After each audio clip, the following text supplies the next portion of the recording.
Hi, buddy. I am very excited to be talking to Mary McCosker of the Lafayette Historical Society. Mary, welcome. Thank you very much. I visited the Historical Society. Absolutely fascinating. What a great place. And I want to talk to Mary about maybe there's a way I can do some volunteering there, which they need. So that's one of the things that we want to do is help tell a little bit more of the story about what they do here. I think it's very, very important because we're facing challenging times in our society as a whole. And the old saying is if you don't learn from the mistakes of the past, you are doomed or condemned to repeat them. So history is a very, very valuable lesson. Now, I'm a 25-year resident of Lafayette, California. I love Lafayette. This is my hometown. I'm very passionate about it, and I volunteer in it, and I learned a lot about it. One thing about Lafayette that I love is it's not big, but it's deep. There is so much to Lafayette. Now, I want to tell the story real quick. It comes from me. I want Mary to correct me, add to it, and make it, see if there's anything I'm saying incorrect about this story. So she is my checker, so to speak. And she's got a great staff that are absolutely brilliant. Fascinating. Okay, here's my story. As I understand it, I wanted to dig into the past about Lafayette to look at the modernization and the future of Lafayette looking forward. So I wanted to go back over the history of communication, and I learned very quickly the actual name of Lafayette, where it came from, was from the need for communication. The people in this area didn't have a post office. So they wanted to organize a post office. And one of the people that helped organize the post office was from a town somewhere in America named Lafayette. So they suggested Lafayette as the name, created a post office, communication got started. Now we moving through time, all the great innovations of communication in Lafayette. We move on through time up to something like the Pony Express, which was, I picked up a drawing from the Historical Society of what was the original Pony Express stop in Lafayette, a big innovation in communication delivery to make it faster. Then we move on to the telegraph and wires running from one place to another instead of a pony running. It was a wire and the telegraph, and that was a great innovation for furthering communication. I'm sure there were businesses that started and evolved around that. Then we move on up the scale to radio waves. Rather than wires, we have radio waves telling stories. And then we move on from radio to television, the age of television, promoting businesses, advertising, storytelling. And that was my background. I started at NBC TV and radio networks in New York when I was 22 years old, and I am a media geek. I love communication and media. Now we go up in the story of Lafayette to the advent of the internet. Then the internet came in, and that affected Lafayette's storytelling in different ways. Lafayette used that. Then in social media, now we've developed social media. And now we are emerging into a brand new era of modern communication called artificial intelligence. So I wanted to reach back to Mary, help her tell the story, because when you compare one thing to another, it's easier to understand. So when you compare artificial intelligence to communication and media, it's easier to understand. So Mary, I've kind of told a little bit of the running story. Now we want to figure out from you a little bit about the history of communication and things you found about how it's changed Lafayette over the years. So can you tell us a little bit about some of the chronology, or correct me where I may have gone astray? So do you want more detail about what you just talked about? I'd love that. Okay. Well, Lafayette was founded in 1848 when Elam Brown and his wife Margaret, who actually were headed, when they left St. Joseph, Missouri in 1846, they were headed to Oregon because they had received a letter. So there's your communication link from Elam's son in telling his father that he needed to come west and start his life over. He was a farmer, had not been particularly successful on the East Coast and the Midwest, and his wife had died. So he actually was married after he came to California, married a woman on the wagon train whose husband had died. But Elam received a letter from his son in the Oregon Territory, telling him that fertile land was to be had. It was inexpensive and he ought to come west. So there's your communication link. He came, was in this area for a couple of years until he heard about a piece of land, a Spanish land grant called Rancho Acalanes, which was for sale. It had belonged to a man named Candelario Valencia, who had received it as a reward for, he was in the Mexican army, was a sergeant, and had fought bravely against the Spanish in the Spanish War against Mexico. Then Valencia did not really want the land, so he sold it to a man in San Francisco named William Leidesdorf, who was kind of an entrepreneur, a wheeler dealer, who built ships, built large buildings, wood buildings in the city that lasted until the earthquake and fire, and sold this land, 3,300 acres, for $900 to Elam and Margaret. And that's how Lafayette was established. And then it grew as more people wanted to, live in this area. They were mostly farmers. And the only way they had of communicating at that time with friends and relatives who were in other places was by letter. So they wrote letters, and I assume the letters went to San Francisco somehow and were put on ships to sail to the East Coast, or possibly there were no trains yet, unless somebody was going by wagon, but that was a long trip. So that then there was a post office established for the purpose of taking care of the mail. And Lafayette they needed a name for the community so that they could have a post office.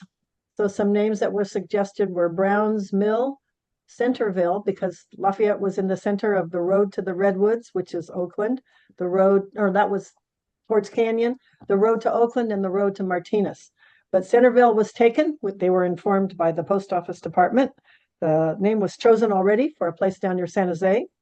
So then they came up with the idea of Lafayette, because the storekeeper, who was also going to have the post office in his store, his wife had come here by wagon train with her family from Lafayette County, Illinois.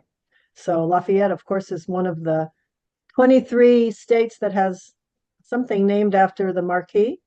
There's Lafayette, Fayette, Fayetteville, all sorts of permutations. But that's kind of how we got our name here. And I guess I prefer Lafayette to Centerville. But it's unusual because we have a French name and we're in a very Hispanic background. So you never know. Okay, so now we've talked about mail. So let's talk about the Pony Express, because that's one of the really exciting frontier stories about Lafayette. Okay. Well, Lafayette did have a Pony Express stop. And I think in the year 1869, 68, 69, the Pony Express came through Lafayette 19 times.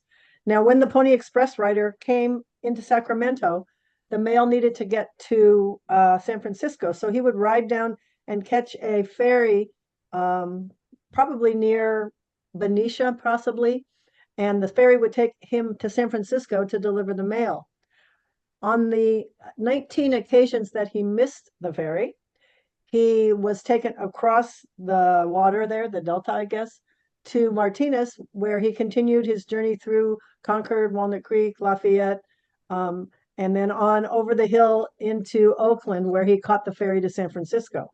So that happened 19 times, I believe, in 1869. And then the telegraph came to be, and so the Pony Express became obsolete, because it did take a long time, even with the horse going continuously, people riding, it did take a long time for it to get across the United States. Innovation, a new innovation.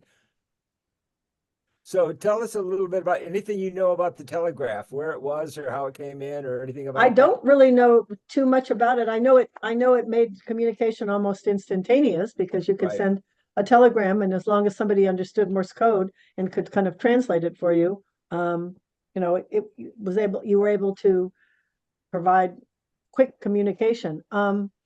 I think when the railroad was built too, in 1869, the Transcontinental Railroad, then I believe that made sending things by the mail a lot quicker, because the trains could carry mail.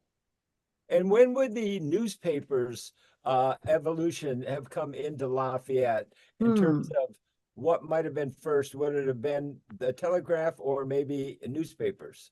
I would bet the telegraph would be first, but I don't know the answer to that question for sure. Okay, okay. I would guess that newspapers, we don't have, that I'm aware of. We do have old newspapers here, but they don't necessarily go back that far, I don't think. Okay. But that would be something to look into. Yeah, I was talking to Patrick, who's He absolutely, might know. oh, he will, he will. He knows a He's little bit a about steel, everything. yeah, he's a steel trap about information about Lafayette. It was fascinating. Loved talking to him. So he showed me some newspapers, and then we go into Gannett newspaper, who actually lived on my hometown street, Lafayette, Rancho View Drive, right down the road from me, was the founder of the Lesher. Dean Uh, Lesher was there. yeah, the Lesher family and the Lesher newspapers was bought from they bought it from the original Lafayette newspapers, and I'll look more into that to share in this story of what those were. So now we are newspapers, another innovation, story sharing, communication. Of course, newspapers could share a lot more stories, a lot more advertising, a lot more storytelling about Lafayette, the community, the people in it, and the businesses in it. So now we have newspapers, we have telegraph. Now, do you know anything about the timing of radio and radio waves, people listening to radio shows? When I started, Mary, at NBC in New York, I worked with people that were getting ready to retire, that worked on the origins of radio, the engineers that helped create it, the storytelling that evolved into radio and all of that. So I got a rich history about radio. Can you tell us anything about the advent of radio into Lafayette or the community, or advertising or promotion as it might have helped shape Lafayette? Not anything specifically. I assume that, when the radio was came to be, that people in Lafayette would have had radios to listen to. Obviously, after in the 1900s, the 20s and 30s, and there were radio shows and people got their news from the radios. But I don't exactly know when radio might have actually been, the first radio was here. Okay, well, I'm thinking that really a podcast, kind of ongoing, once in a while, episodic, maybe including somebody like Patrick or some research and everything would be fun to share stories from the Lafayette Historical Society and the amazing work that you guys do, and the exhibitions that are there, what we can learn from the past about innovation to guide us from the past and experiences, both good and bad, that really boiled it down into wisdom. What can we learn from things? So then we move into the advent of television, and that became a whole age in itself that really revolutionized. It brought a national vision of what the world is like with people around us, with pictures and stories, and it's storytelling. It just brought in a whole new dimension. Now, I worked with the people that I consider the best storytellers in the world when I worked at NBC in New York. And this is actually an article about me in Sports Illustrated. That's me talking about the interviews I did with teams, the best sports teams, broadcast teams, Olympic teams from the modern Olympics.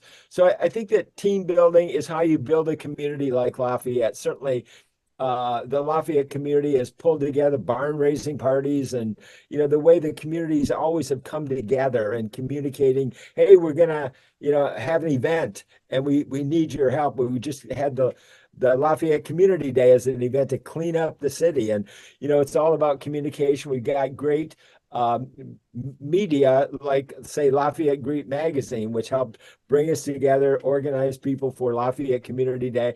And our congressman talks about the importance of saving local media communication to save our democracy. And that is Congressman Mark DeSaulnier. So we have television. Now we have the advent of the internet. So how has the internet, now you've got a site on the internet, okay? So you guys use I believe you have communication, you use the internet.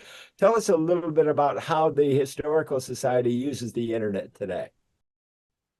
Well, I guess we use it to collect information, but we then turn around and disseminate, because the information, we have a website, LafayetteHistory.org, and people can look at our website. We have oral histories, we have historical articles, we have a myriad of articles about different things. We have our newsletters, past newsletters that you can access on our website.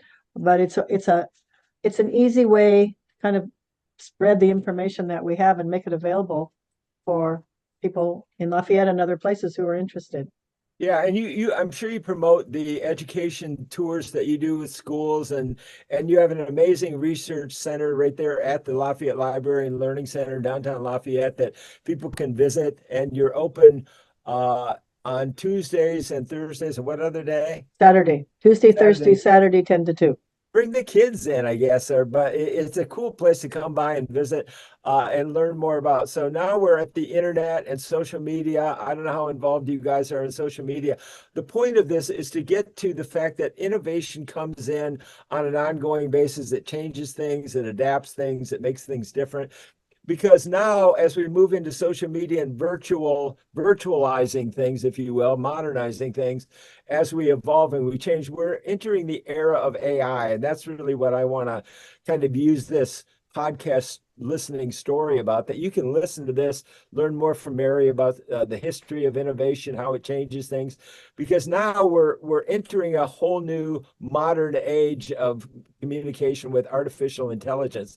And I want to help people learn about it in Lafayette by learning about the history of communication. This is another innovation that we have dealt with and learned from. And I think Mary and the Historical Society can help us with learning about the background and some of the experiences and the wisdom that we have learned, that you can learn more about at the from history, about what the next phase of learning about AI is as media and as communications. Any thoughts on that, Mary? Well, I know a bit about AI. We do talk about it here from time to time, and it's helpful in some ways, but you certainly, you need to be cautious a little bit because there's probably misinformation on through AI. They're talking about the political campaigns and things like that, where you can attribute things to people that may not be true. But we have a lot of cassettes and interviews and things, oral histories from people that are on cassettes. And so we've had a couple of Eagle Scout candidates looking for projects come in, and we've had them digitize the recordings. And so then we have somebody who transcribes them onto the computer and then onto paper. But it's a very laborious task because you have to, listen and then go back and type and listen and go back and type. And then you have to have somebody proof it to make sure that, it makes sense, that the spelling of names is correct or places. So we have been sort of experimenting with using AI and then having somebody kind of proof it. And it's a much quicker process if it's, as long as somebody is able to tell, to differentiate. If somebody who knows what they're reading about is able to make comments and corrections and things like that. So it might prove to be very helpful for us. Yeah, I think it's trust but verify. So you can, use AI, but you got to verify everything. You got to research. That's really, to me, one of the biggest challenges. And I think an important part of what the Lafayette Library and Learning Center can help with, the League of Women Voters, is certainly very focused on misinformation and storytelling, as is the Commonwealth Club, which is housed in the East Bay at the Lafayette Library and Learning Center. So what we want to concentrate on is helping people learn AI through AI media marketing education, how you're being marketed to in the era of AI and information overload. I think we can learn an awful lot of lessons like Mary is already doing with the Historical Society to learn about AI. What is it? Can it help us? Is it going to be a benefit or a Mark DeSaulnier, our congressman, said working with AI is like working on the atomic bomb project. So he understands the power of it. And that, in my opinion, we need to embrace it, to look at it, to see how it needs to be regulated and controlled. And I think that the Historical Society and the library are amazing resources for Lafayette to help us in this next evolution, in this journey, like wagon trains moving into a whole new era. That's kind of where we are with AI. And I think we need to be grounded in the past, and people who are afraid of it maybe need to turn to history to learn that innovation is not new. It's going to be coming, and the more we learn about it and study the past, the more we will be prepared for the future. Any final kind of advice to people, or thoughts, or vision that you might want to share for the stakeholders in Lafayette, and how we can, I think we can really embrace it to mobilize the people of Lafayette to learn more about it. It's a state law. You have to learn about it in high school now. So it's kind of inevitable. So you might as well start learning about it. And this is a great place to start to learn the history of communication and innovation. Agreed. And we have a very interesting community and a community history. And, it's nice when people come in and avail themselves of, we have books about the founding of Lafayette, the history of Lafayette. We have people here who can talk about things. We've got a real good group. We've got a lot of resource materials. So we just hope people would be interested enough to come in and learn. Yeah, it's not only research material, it's people. I've gone in and talked to the people. They're passionate about it, knowledgeable about it. Great resource. How can people help with your task of documenting the history of Lafayette and keeping it safe and sound for future generations, high school kids, etc.? Well, we have people who do different things. Some people clip out newspaper articles. Some people archive our library pictures. We have somebody who works on documenting and archiving pictures so that they're easily able to be found if someone's interested. We have a newsletter that has articles in it that are instructive, that give you a little bit about the history of Lafayette. And we're hoping to once again have some programs too that we can offer the community. All right. Well, Mary McCosker of the Lafayette Historical Society, keep doing the good work. Thank you for joining us, and thank you for sharing about media and communication through time in Lafayette, California. Right, my pleasure. Thanks for inviting me. My pleasure. Thank you. Great job, Mary. It was great. Okay. Thank you. I'll add stuff. Okay. Thank you very much for your time. I know next time you come in, ask. We have this old telephone that somebody donated. It's an old wooden box with the cord with the thing. And Larry Lodgett, one of our guys, refurbished it a little, and it's hanging in the fire engine cage. But it's something that you would have had in your home or a business, and it's this big wooden box with where you had to talk to the operator to connect you. It's really nifty.